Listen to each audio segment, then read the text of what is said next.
An arrogant coach made the fatal mistake of laughing when the gym's quiet. 42-year-old janitor offered to spar.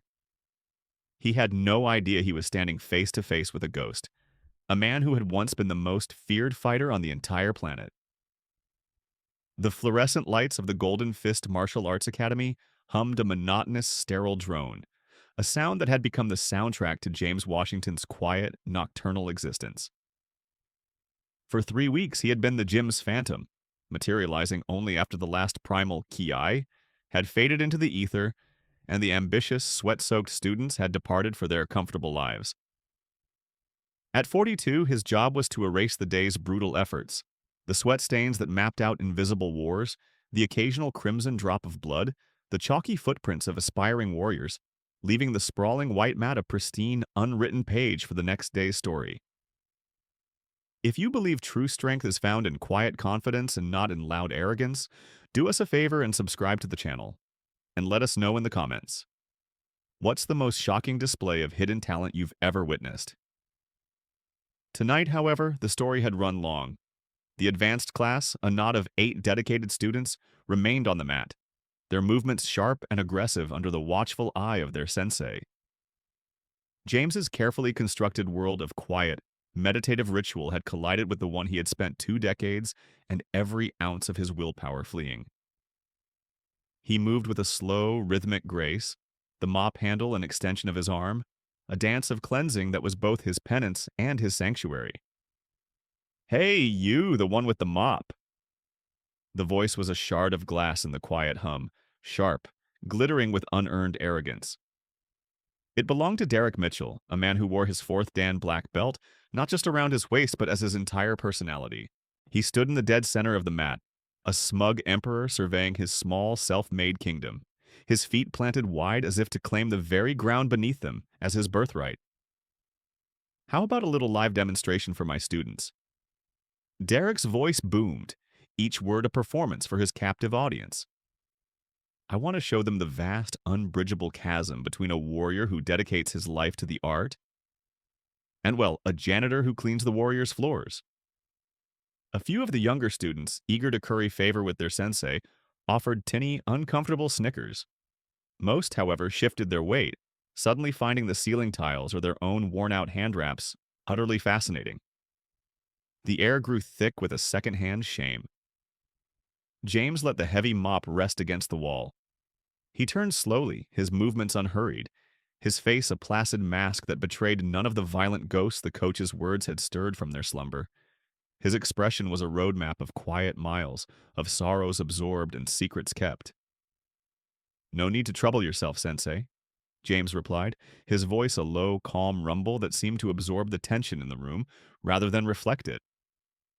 "I'm just about done with my work here. I'll be out of your way in a moment." He turned his attention back to a stubborn black scuff mark on the floor, his focus absolute, a silent, powerful dismissal that only enraged the insecure man on the mat. Derek's laugh was a loud, braying thing, full of forced, theatrical mirth that echoed unnaturally in the cavernous space. "Hear that, everyone? The man's so scared he can't even look at the mat." He strode towards James, his bare feet slapping the mat in an aggressive, domineering rhythm, a predator closing in on what he perceived to be easy prey. "Come on, old man. Don't you want to show these kids what a real fight looks like?" "Oh, wait." He paused, milking the moment for all it was worth, his eyes glittering with malice. "I bet you've never even been in a real fight in your entire life, have you?" The question was a poison dart, and it found its mark in a place deep within James's soul, a place he had sealed off with 2 decades of reinforced steel and self-imposed exile. 20 years of running from the man he used to be. 20 years of silencing the phantom roar of the crowd, the blinding flash of the stadium lights, the sickening final thud that had shattered his world and ended a life. A secret buried so deep even his own teenage daughter knew nothing of the monster and the champion that slept within the gentle, quiet man who worked odd jobs and never, ever raised his voice. "Just a quick educational demonstration," Derek pressed, his smile a predatory slash as he invaded James's personal space, the scent of his expensive cologne mixing with the bleach from James's bucket. "I bet you can't even form a proper guard. Let's show my students why there's a hierarchy in this world, why some men are born to conquer and others are born to clean up the mess. A flicker, a dormant muscle deep in James's chest, long atrophied from sorrow and disuse, twitched with a phantom memory of violence. His eyes, deep in patient pools of brown, met Derek's. For a single charged nanosecond, something ancient, powerful, and utterly formidable passed between them. It was a silent, primal current of energy that made the self-assured sensei take an involuntary half-step back, his swagger momentarily deserting him. The very air in the gym seemed to crackle and grow heavy. Recovering his bravado, Derek tried to mask the sudden, inexplicable tremor of uncertainty in his voice. This is just for the beginners, you understand, to show them the importance of respecting the art, to show them what happens when untrained individuals step out of their lane. Slowly, deliberately, as if moving through water, James placed his mop and bucket to the side. He stood up to his full height, and the simple action was imbued with a fluid, startling grace, an economy of motion that was utterly incongruous with his role as a janitor. The remaining students fell silent, their own training forgotten, their attention drawn to the silent, unfolding drama that had hijacked the end of their day. A young woman with her hair pulled back in a tight bun, Sarah Chun, exchanged a worried glance with her training partner, Marcus Williams, a grizzled former professional fighter who now trained for his own peace of mind. Marcus didn't return the glance. His eyes, sharp and intelligent, were locked on the janitor, a flicker of dawning recognition in their depths. "All right," James said at last, his voice the calm, placid surface of a deep lake just before a hurricane makes landfall. "But on one condition. When this is over, you will stand in the same spot, and you will apologize to every single one of your students for degrading this dojo, this sacred space, into a cheap circus for your own ego." Derek's laugh was strained now, a brittle, fragile thing. "Apologize? Buddy, the only one apologizing tonight will be you. You'll be apologizing to the floor when I introduce your face to it." What no one in that room, least of all the arrogant, preening man in the immaculate white GI, could possibly comprehend was that they were not looking at James Washington, the janitor. They were standing in the presence of a legend they thought was long dead. They were standing before James Silent Storm Washington, the 5-time undefeated world mixed martial arts champion, a living ghost who had vanished from the face of the earth 2 decades prior. He had retired at the absolute zenith of his career, haunted by the specter of an accident in the ring that had claimed the life of his best friend, his brother-in-arms. He had sworn a solemn vow on his friend's grave to never raise his fists in combat again. But some vows, when tested against the raw, unyielding steel of a man's dignity, are destined to be shattered into a million pieces. "Gather round, everyone. Circle up," Derek commanded, adjusting his black belt with a flourish, soaking in the attention like a starved plant soaking up water. "You are about to witness a practical lesson in the natural order of things, a clear, painful demonstration of why some men lead and others follow." He gestured grandly towards James, a showman presenting his freak. "Here we have a perfect specimen of someone who has failed to grasp that there are designated spaces in this world for certain kinds of people. An elite martial arts academy is a place for warriors, not for, well, you understand." The thinly veiled racism, the classism, it hung in the air, as acrid and suffocating as smoke from a chemical fire. It was the same poison James had been force-fed 2 decades ago, the whispers from the cheap seats and the sneers from the locker rooms about fighters who didn't fit the stereotypical champion's mold. But the James of 42 was not the hot-headed, rage-fueled youth of 20. He had spent 20 years learning the hard, painful alchemy of turning raw, destructive rage into a cold, focused, and devastatingly potent energy. Something far more powerful than a simple punch. "Sensei Derek?" A voice, clear and steady, cut through the tense silence. It was Sarah Chun.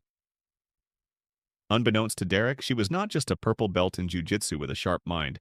She was a master's student in sports psychology, currently writing her thesis on the toxic effects of discrimination and microaggressions in athletic training environments. She was, in effect, watching her thesis come to life. "With all due respect, Sensei, perhaps we could just continue with our regular training? It's getting rather late." Derek rounded on her, his face a mask of pure irritation. And Sarah Chun, are you now questioning my pedagogical methods? He snapped, using her full name as a tool of public intimidation. Sit down and watch. You will learn more about the reality of power dynamics in the next 5 minutes than you will in a month of your katas. James saw the flicker of fear in Sarah's eyes, but he also saw a spark of defiance that would not be extinguished. It was the same fire he remembered seeing in his younger sister, Keisha's, eyes. Fearless, brilliant, vibrant Keisha, killed at 17 by a stray bullet during a police shootout in their neighborhood. He had been in Japan, chasing glory, basking in the adoration of strangers when he got the news. Another soul he loved, lost while he was a world away, playing a violent, pointless game. It was the final soul-crushing straw, the catalyst for his disappearance into the anonymous, simple life of a ghost. The defiance in Sarah's eyes also stirred the ghost that never, ever slept. Tony the Hammer Rodriguez. His best friend, his sparring partner. Dead. Because of him. A flurry of punches thrown with too much force in a sparring session, fueled by the racist taunts of the crowd from his title fight a few nights prior. A rage that had boiled over. Tony had gone down, his head striking the canvas at a fatal, unforgiving angle. An accident the official inquiry had ruled, a tragic freak occurrence.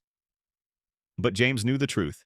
He had lost control, and the price was a life he could never recover, a debt he could never repay. So, janitor.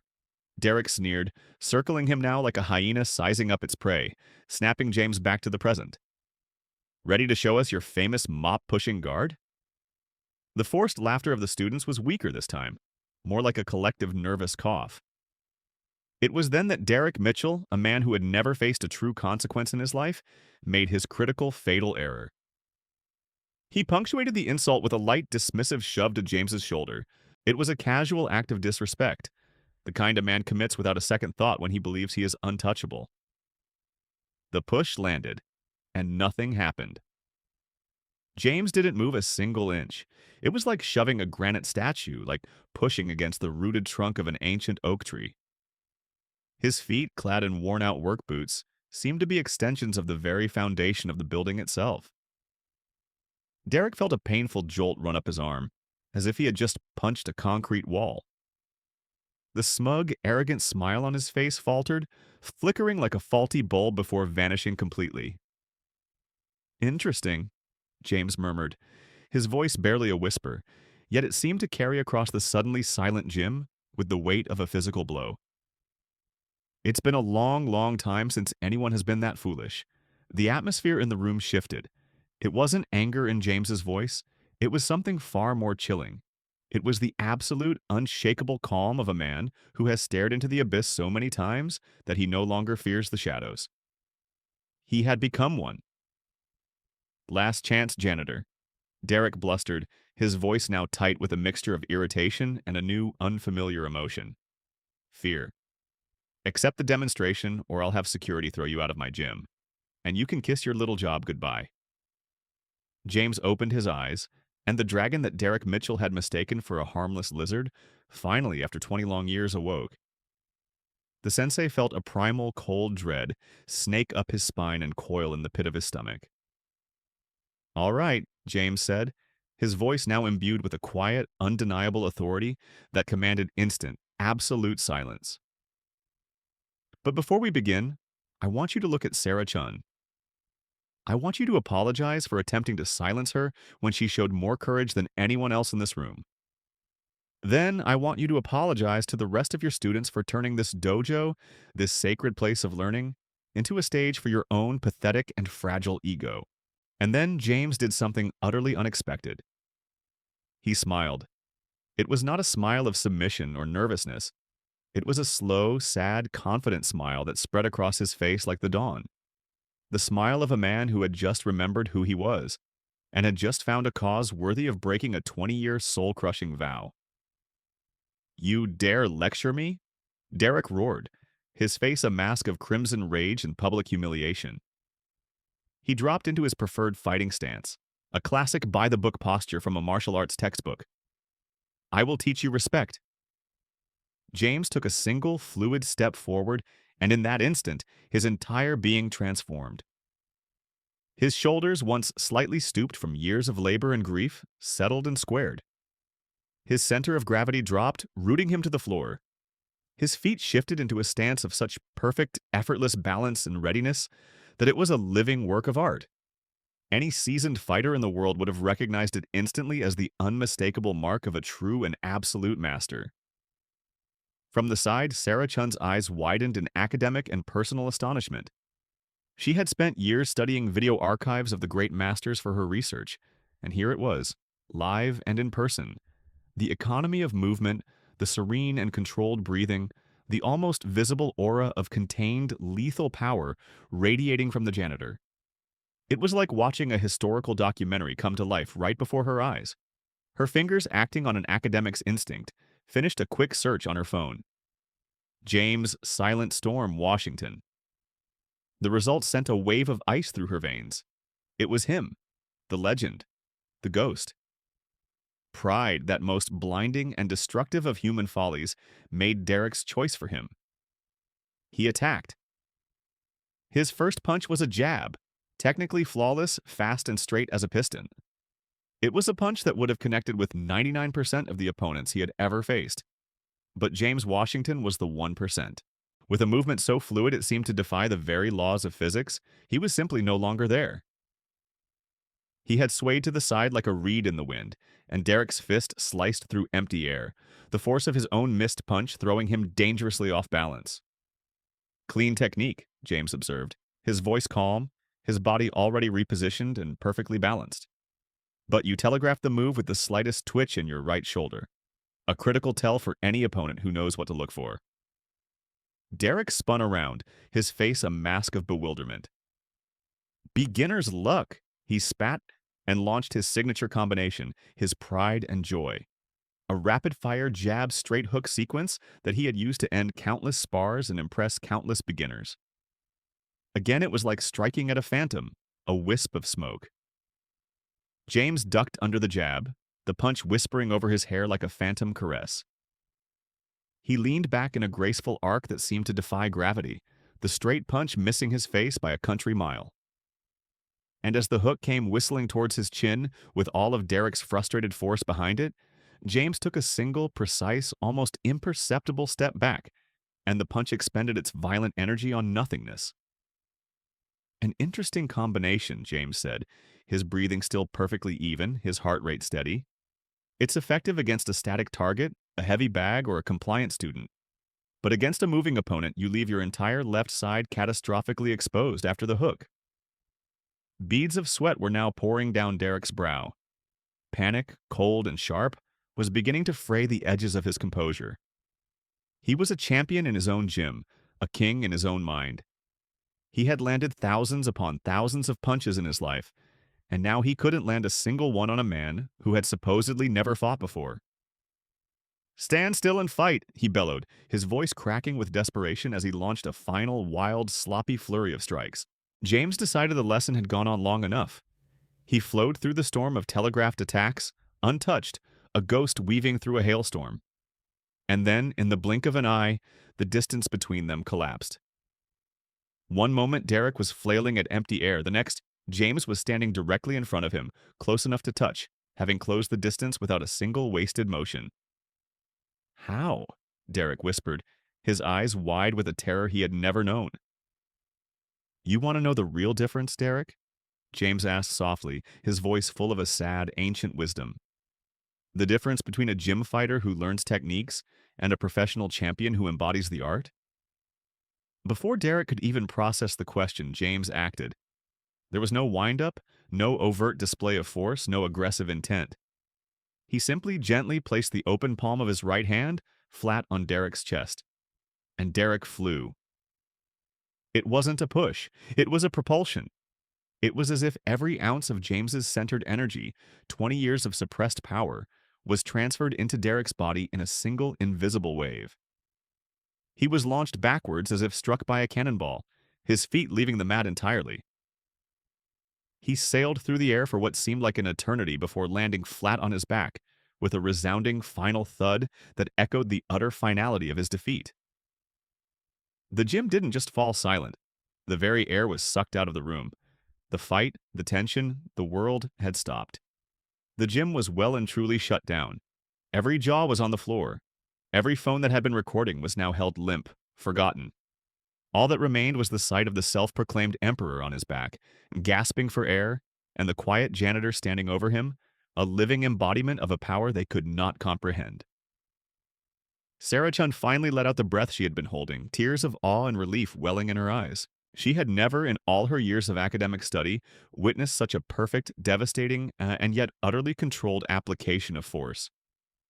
It was not brutality. It was a physical sermon. It was art.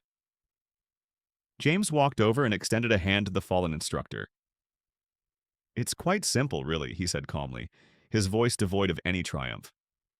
"Leverage, timing, and the complete, efficient transfer of kinetic energy. Principles I was forced to hone over a 22-year professional career." Derek ignored the hand, staggering to his feet, his body shaking, his mind shattered. 22-year career in what? He rasped, his voice a broken thing. It was Sarah who answered, her voice trembling but clear as she held up her phone for all to see. "You really don't know who this is, do you?" She read from the screen, her voice gaining strength with each word, each syllable a nail in the coffin of Derek's ego. James Washington, also known as Silent Storm. 5-time undefeated world mixed martial arts champion.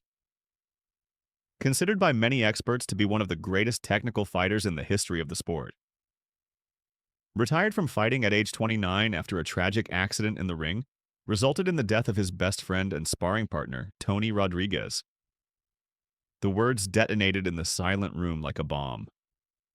Derek's face went white, the blood draining from it as the colossal, world-shattering, humiliating truth crashed down upon him. He had not just challenged a janitor, he had publicly taunted, humiliated, and attacked a living icon of the very art he claimed to master. He had laughed at a king. 5-time world champion? Derek stammered, his arrogance dissolving into a pathetic puddle of shame at his feet. James nodded, a deep sadness in his eyes. "I retired a long time ago. Needed a simple life. A quiet life. No cameras, no fame. No need to prove anything to anyone, ever again." The transformation in Derek was stark and painful to witness. The bully was gone, evaporated, replaced by a man utterly crushed by the weight of his own monumental ignorance and disrespect. I had no idea," he whispered, his eyes pleading.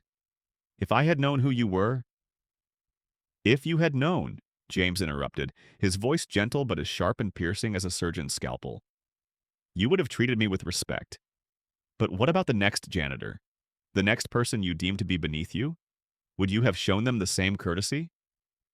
That, Sensei, is the real question. The question struck home, a blow far more damaging and lasting than any physical strike. Derek looked at his students, truly seeing them for the first time. He saw their disappointment, their disillusionment, their contempt. He saw the respect he had so desperately craved evaporate before his very eyes. "James," he said, his voice thick with a humility no one in that room had ever heard from him before. "I am truly, profoundly sorry, to you, to Sarah, to everyone. There is no excuse for my actions." 3 months later, the Golden Fist Martial Arts Academy was a different place. The discreetly filmed video of the incident, the one that ended with the entire gym frozen in stunned silence, had gone viral. It wasn't just a knockout video, it was a morality play. The story of the janitor and the sensei torched Derek's reputation. He lost all but 2 of his students and was forced to sell the gym, a broken man teaching a small class at a community center, humbled by public disgrace. At the old Golden Fist, now under new, enlightened ownership, Sensei James had become a permanent, if reluctant, fixture. Hired at Sarah's and Marcus's persistent urging, he didn't teach fighting. He taught a philosophy. He taught emotional control, discipline, humility, and respect. He taught his students how to fight the battles within themselves. The greatest lesson, James would often tell his new students, his voice the same calm rumble it had always been, is to never, ever judge a book by its cover. Every person you meet is fighting a battle you know nothing about. True strength is not in the power of your fists or the color of your belt, but in the character of your heart and the quiet dignity with which you treat others. Justice, he had learned, sometimes moves in silence, a quiet storm that reshapes the entire landscape without a single clap of thunder. If you were inspired by James's powerful display of quiet strength and humility, make sure to subscribe and hit that notification bell so you don't miss more stories like this. Let us know in the comments below. What, in your opinion, is the most important quality a true martial artist should possess?